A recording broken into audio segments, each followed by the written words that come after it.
All I ever knew growing up was the pursuit of my pleasure, trying to feed, the void that my insecurities and feelings of inadequacy had provided for me. Didn't get a whole lot of, affection or, the love stuff from Dad. It seemed like I got his attention, when I messed up, and I think that just resonated with me. I got into adulthood. I came here to Las Vegas after moving around many different places, got into the party scene, and had no idea that I couldn't control that. And over the course of the next several years, my addiction just really progressed. I decided that, I needed help.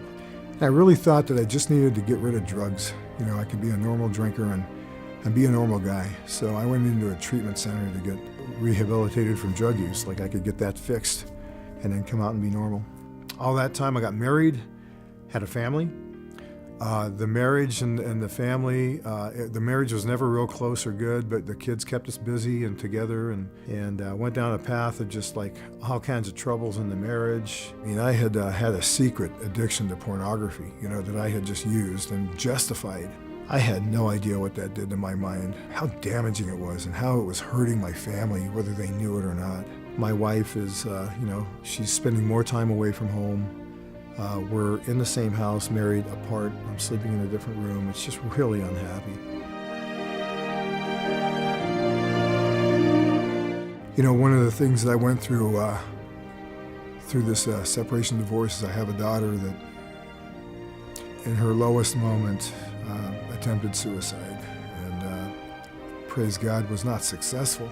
And one of those evenings, I was on my knees in the dark, and I just went to God and said, I can't believe that I'm in this place. I've been clean for 24 years. I've done everything I know how to do. I've been trying my hardest, to make this family right. We're so jacked up. And I'm about to lose my career. My wife's leaving. I had nowhere else to go. I've got nothing left. And for some reason, stuff comes out of my mouth. I start saying things like, I don't love you.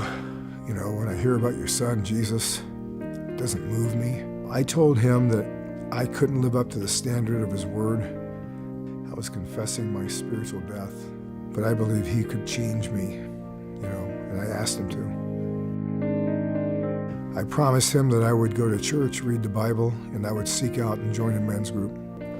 In desperation, I came to Celebrate Recovery. The hardest thing I did in Celebrate Recovery was admit,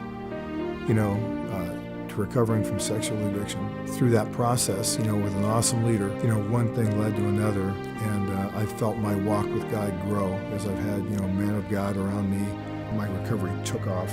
My relationship with God has taken off. I've been given freedom. I've been delivered, rescued from alcohol and drug addiction, porn addiction, promiscuity, any kind of perversion that's related to lust.